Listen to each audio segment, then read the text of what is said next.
Como a gente vai editar? Como a gente vai editar? Normalmente eu não preciso de edição, não. Eu vou direitinho, normalmente. Normalmente, vai que hoje eu erro. Não vai errar não, gente. Estamos aqui hoje para mais um Podequestre, hoje começando a cobertura oficial do Indoor. Eu tô aqui com ele, cavaleiro olímpico, mais bem pontuado das Olimpíadas de Paris, Stefan Barcha. Bem-vindo, Stefan. Obrigado, prazer estar aqui. É um prazer eu estar aqui com você, nem acredito. Depois dessa eu até vou montar melhor, eu acho. Você sabe que no PAN você assinou meu boné e depois eu apareci lá na Ípica com esse boné, eu falei, gente, eu vou começar a montar com isso por baixo do capacete. Será que dá uma ajudada, assim?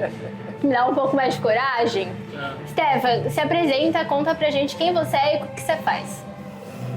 Eu, Stefan Barcha, Stefan de Freitas Barcha, cavaleiro, carioca, mas saí do Rio há alguns anos, 13 anos já, passa rápido, mas levo o Rio de Janeiro comigo.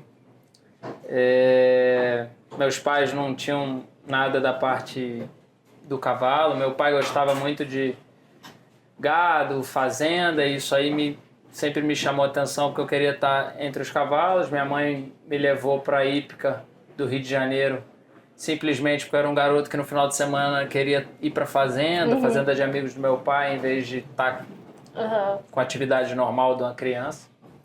Muito mais legal, né? E aí minha mãe me levou para a escolinha da Sociedade Hípica Brasileira, e aí foi o começo. Foi o começo e montei na Hípica do Rio até meus 20 anos, 21 anos. Nossa, tá. E como é que você agora monta por Brasília, gente? Que loucura isso. Aí eu tá saí em São Paulo, tá em Brasília, tá no Rio, tá na Europa. Aí eu saí do Rio de Janeiro há 13 anos, mais ou menos, 2011, e fui pra Europa.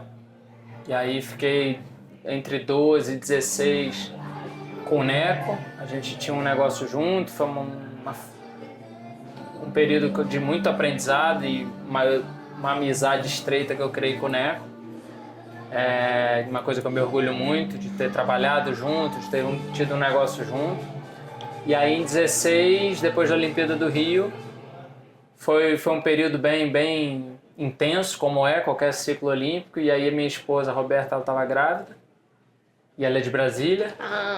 E aí como eu já tinha vivido o sonho olímpico, eu imaginava que eu precisava de algo mais sólido como carreira, não só ser cavaleiro, eu precisava, dentro do meio, ter uma organização maior, porque agora eu tinha uma família, não era só eu. Responsabilidade. Isso, e aí a gente montou a Chevaux em Brasília, Dudu e eu, e aí juntei a parte profissional, que era a consolidação de uma empresa, tentativa de uma estabilidade maior, com a parte pessoal, que a Roberta era de Brasília, muitos amigos em Brasília. E aí foi assim que eu mudei para Brasília, final de 16. Legal. Então, vamos falar um pouco da Primavera. Conta pra gente, como é que você pegou ela muito novinha? Como é que você escolheu ela? Você escolheu ela? Não, acho que ela me escolheu também. Que fofo. Destino. Lembra da primeira vez que você viu ela? Lembro perfeitamente. Foi aqui na Hípica Paulista, quando eu a vi a primeira vez. E a primeira vez que a montei foi em Santo Amaro. A história é interessante. Tinha um aluno, João Felipe, era uma criança, na época mirim. E eu passei a dar aula para ele, era um garoto de Pernambuco. E aí conheci o pai, o Zé Romero, a Luciana, a mãe dele, etc. E depois de um período já dando aula para ele, já tinha uns 2 meses, o Romero me procurou e falou que ele tinha alguns cavalos espalhados aqui por São Paulo. E aí ele gostaria que eu visse os cavalos e avaliasse os cavalos. E aí foi dessa maneira que eu vim a São Paulo numa viagem para conhecer todo esse leque que ele tinha. E um desses cavalos era a Primavera. Ela tinha 6 anos recém-feitos, estava com o André na Santo Amaro. E aí fiz o diagnóstico de todos os cavalos para ele, um deles era Primavera. Imediatamente eu falei do potencial que eu achava que ela tinha, mas que era uma égua que ia dar muito trabalho para chegar nesse nível. E acho que acertei. Você acertou, e eu acho que vocês têm um método de treinamento lá no Chevaux, né? Eu vendo de fora, né, eu acho que isso contribui muito, né, pro preparo dela. Sim. E tudo mais. Não é... por exemplo, eu monto no interior. Eu não tô tão acostumada a gente ver uma regrinha de rotina, regras, preparo físico pro cavalo, né? Eu acho que essa parte deve ter sido bem importante para você transformar ela, se você quiser falar um pouco mais. A Primavera, ela tem muito temperamento até hoje, mas como uma égua adulta que ela é hoje, ela consegue controlar mais isso. Imagina quando era jovem, uma criança que tinha todo aquele ímpeto, toda aquela vontade, aquele caráter, e a gente tem égua forte, né? De temperamento forte, de personalidade forte. E até hoje ela tem, e eu tenho, mas como a relação de 6 anos, e eu lapidei muito isso, ela consegue controlar. E essa questão do controle tem a ver muito com bem-estar e a sensação dela se sentir bem, como de qualquer cavalo, mas nela fica mais evidente. Então, assim, o processo da Chevaux, sim, ajudou muito, e ajuda não só ela, mas ajuda todos os cavalos, na minha opinião. Uhum. São cavalos que estão muito habituados a ficar em piquete, são cavalos no conceito de ser cavalo, né? Uhum. Então eles ficam muito em piquete, trabalham muito em área aberta. A Primavera adora isso. Então ela foi feita assim, ela gosta disso. Então até hoje a rotina dela pelo menos 4, 5 horas do dia ela fica solta. Ela tá na Europa e tem a estrutura, o Aras Império Egípcio. Desde o início, nós Chevaux passamos a cartilha, era importante ficar num lugar que tivesse piquete, que tivesse floresta perto. Então a Primavera vai à floresta quase que diariamente. Legal. Isso aí não só lapidou a parte física dela, como a parte mental. Então é o sistema fazendo por ela. Pro ciclo olímpico de Paris, você mudou alguma coisa no treinamento dela? Não. Foi fazendo arroz com feijão muito bem feito. Não, exato. Eu acho que quando a gente tem dentro desse esporte, se as pessoas focarem no básico bem feito, é excepcional. É muito difícil fazer o básico bem feito. É muito difícil. Mas se focasse só nessa parte, em vez de querer inventar grandes sistemas ou... Eu brinco, esse esporte não se inventa a roda, não. Faz o básico bem feito, que o resultado vem. Agora, não é... O simples não quer dizer que é fácil. E como é que foi levar ela pra fora? Porque a gente hoje tá num momento de fronteiras diferente do que quando você a levou. Demandou muito tempo, organização e investimento. Né? Ela saiu... Foi um processo, ela saiu de Brasília, fez a quarentena em Brasília, que a gente, na nossa cocheira lá, é um quarentenário. Ela foi a Campinas, avião, Buenos Aires. Buenos Aires, ficamos 45 dias lá, na cocheira do Cavaleiro Joaquim Albiço. Foi não mediu esforços para dar toda a estrutura necessária, o Aras Império Egípcio investindo. E aí, sim, depois desses quarentena no Brasil, quarentena na Argentina, aí ela foi para a Europa e tá lá desde então. E aí o plano é continuar por lá. A Primavera ela alcançou um status de cavalo importante no mundo, né? Com certeza. Campeã pan-americana, vencedora de grande prêmio importante na Europa, grande prêmio Rolex de Roma, terceiro. Muitas conquistas muito quinto legais. Em Olimpíada, vencedora de Copa de Nações de La Boule. Então, assim, ela é uma égua que hoje na Europa, no mundo, ela é respeitada e ela é muito jovem ainda, 12 anos. Então, e é muito saudável, graças a Deus. Então, a gente tem grandes objetivos para a carreira dela ainda. Um deles é o Aachen, Jogos Equestres Mundiais. Eu tenho como padrão na minha carreira, já passou, seguiu, passamos a Olimpíada, qual é o próximo grande objetivo?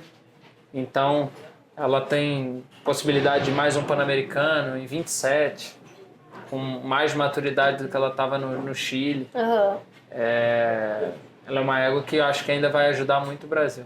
Eu tenho duas perguntas pra você quando você falou dela, assim. A primeira é, como é que é montar ela? Como é que é a personalidade dela? Ela te convida muito pra fazer as coisas? Você sente que ela é sua parceirona? E a segunda é, o que você sentiu, por exemplo, em Santiago eu tava lá, todo mundo gritou primavera, eu gritei primavera, tava todo mundo louco. O que você sentiu quando você viu que todo mundo amava ela? O que acontece é... A primavera, ela é excepcional. Agora, ela é geniosa e ainda bem que foi um conjunto que foi formado com o tempo e todo o processo da primavera, desde 6 anos, sempre foi muito pensado. Sempre. Ela nunca deu um salto à toa. Ela era uma égua que eu gosto de trabalhar meus cavalos, meus cavalos têm um bom adestramento, bom trabalho de plano. E ela, com certeza, foi o cavalo que da minha carreira mais me demandou atenção nesse aspecto, porque ela não era uma coisa que ela tinha ou prazer ou grande vontade de executar. Então, ela me exigiu muito. E hoje, eu a conheço muito, ela me conhece muito, mas ela não é um cavalo simples. Né? Na hora ali do percurso, na hora para saltar esse nível que a gente salta hoje em dia, ela ela é bem complexa, mas como eu a conheço muito, a gente já está num flow, num entendimento bom. Sobre Paris estar lá, quando eu entrei na pista, na primeira disputa de equipes, eu não foi nem entrando, a primeira sensação foi quando eu estava...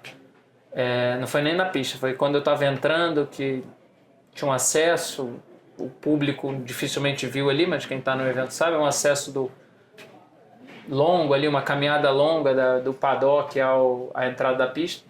E eu falei, veio na cabeça assim, agora ela é olímpica, como eu sempre imaginei que ela poderia ser. E aí, sinceramente, me deu um bom orgulho assim, de saber que foi uma égua formada, e eu falo que o processo de formação do cavalo primeiramente, você tem que entender o indivíduo. Não tem uma cartilha.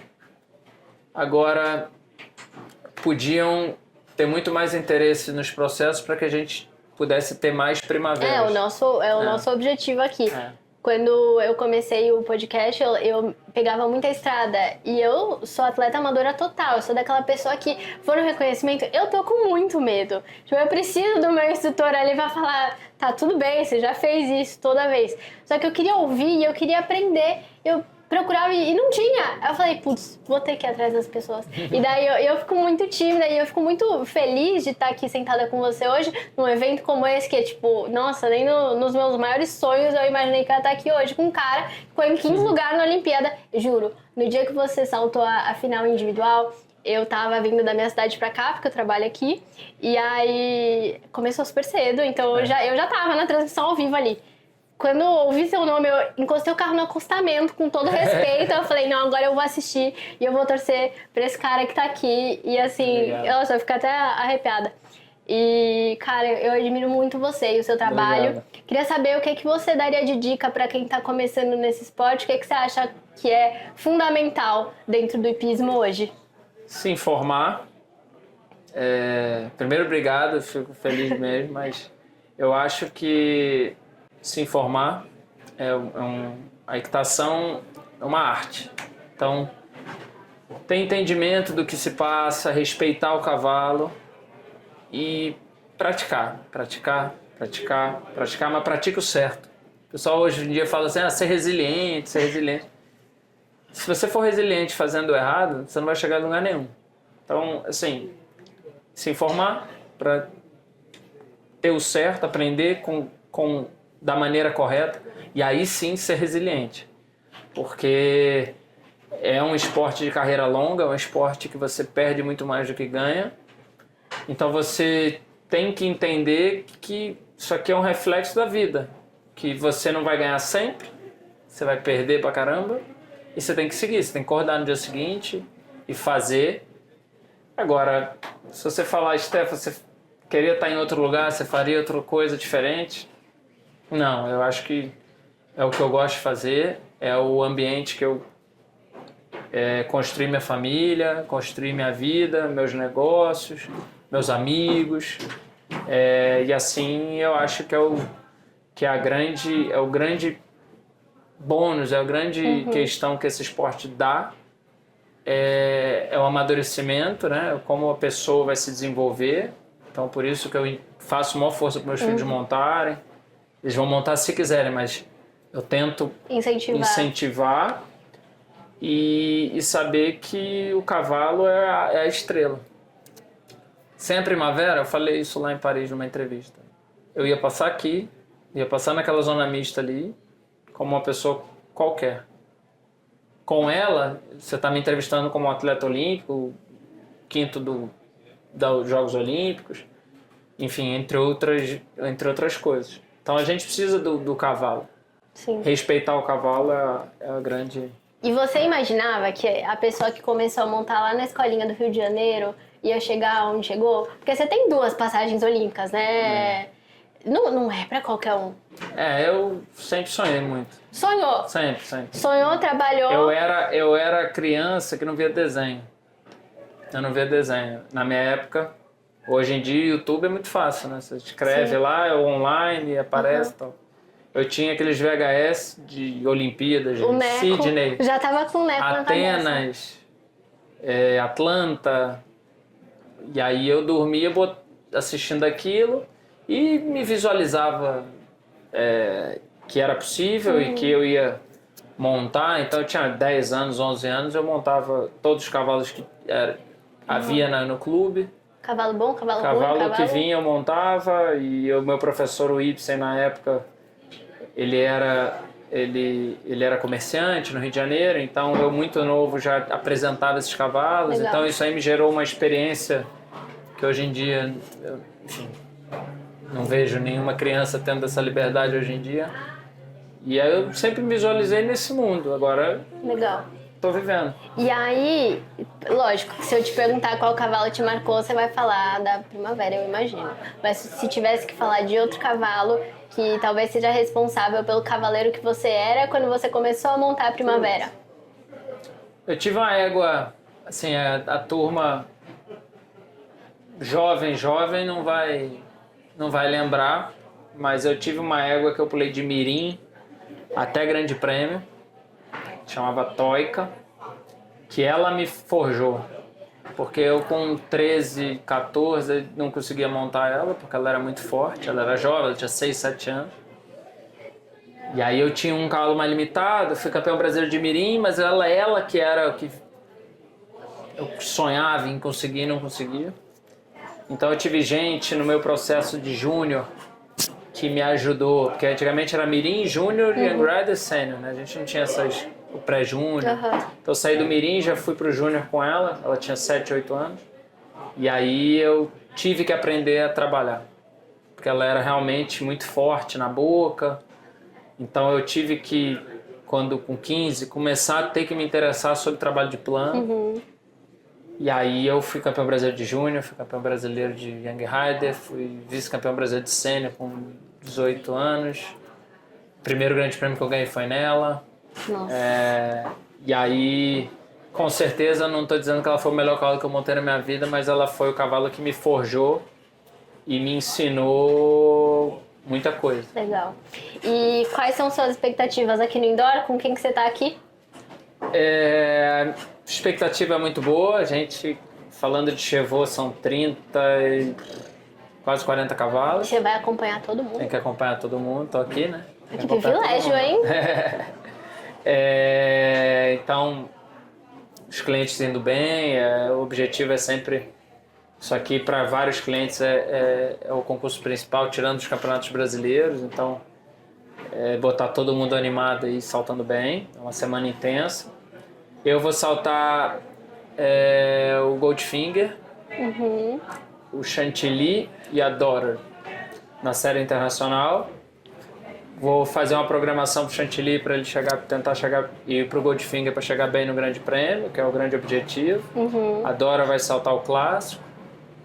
E vou saltar o Silverstone na prova nacional, na Copa Ouro. Com quantos anos ele tá? Tá com 20. 20. De plena saúde. Plena saúde. Ele esse ano saltou 2 provas só, ganhou as 2 lá em Curitiba. Mas é o que você falou, não dá um salto à toa. Não dá um salto à toa. E tá bem? Trabalha todo dia. Legal. Tá feliz, tá bem. Ele é o grande case, né? Ele é o grande... Falando de cavalo, como eu falei há poucos minutos atrás, que é o grande principal, é o protagonista. O Silverstone ele foi comprado no início da Chevrolet. Eu vi uma foto outro dia, eu estava no avião vindo hoje, estava procurando um vídeo, tem um vídeo dele de 2017, né? E ganhando prova, e a turma dele dessa prova de 40, 35, 45 já parou e ele continua. Então eu vou me divertir muito aqui, com certeza. Que legal! Ele, todos os anos que veio aqui, ganhou 1 ou 2 provas. Vamos ver se com 20 anos ele mantém a média. Ele gosta de vir? Ele gosta de vir. Nossa, achei muito legal isso. Porque a gente geralmente fala, vou aposentar meu cavalo. Faz 18, tá muito velho já, não vai mais saltar prova, não é maioridade igual a gente que tira a carteira de motorista. E por último, eu queria saber, você falou que você tem grandes expectativas, tanto para a primavera, imagino que você como atleta também segue se aperfeiçoando. Os próximos passos para você aí? Sim, não, eu vou agora... A gente tem a Chevrolet, o Império Egípcio, a gente tem grandes ambições. Agora passou a Olimpíada, realmente a primavera hoje foi o primeiro dia que ela voltou a trabalhar, ela descansou 15 dias, piquete, aproveitou o calor na Europa e voltou a trabalhar hoje. Então agora é saber, eu sei que o Brasil a gente vai ter a equipe do Brasil em Barcelona, então eu vou estar à disposição do time para lá, porque realmente... E aí você fica nesse... E agora eu vou ficar... Antes, até a Olimpíada, eu fiquei direto lá, né? Praticamente vim aqui um concurso só. Agora eu vou fazer uma organização aí, ficar alternando um pouco até Barcelona. Barcelona, ver se a gente tem possibilidade de ir em outro concurso, algum indoor, não sei se vou... Talvez Geneve, alguma coisa assim, ou não, ou se já vamos descansar pensando na temporada de 25. Mas o aprendizado é eterno, né? Não tem condição. A pessoa que nesse esporte, ou até eu posso falar de vida, acha que sabe tudo, ele se perdeu. Então eu tô aqui do mesmo jeito, trabalhando igual. Os cavalos ensinam mais tudo, absolutamente tudo. Fui treinar os Ilhos semana passada um pouquinho para vir para cá. Ele me mostrou coisas novas, já monto ele há 8 anos, então você imagina... Tipo assim, olha só o que eu aprendi enquanto você tava fora. Então assim, esse tipo de troca, esse tipo de interação que a gente é privilegiado de ter, ele não deixa a gente achar que a gente aprendeu tudo, então é manter o pé no chão e trabalhar, e os resultados continuam vindo. Legal. E é isso. Que bom, Stefan. Obrigada por conversar aqui com a gente, ser o primeiro da série do Poder Equestre pro Indoor. Agradeço muito as suas palavras de conhecimento aqui com a gente, porque foi muito especial. Acho que a nossa produção tá achando também. Ela também monta e a gente vai tirar o melhor aqui dessa série de entrevistas. Obrigada, viu, Stefan? Obrigado a vocês.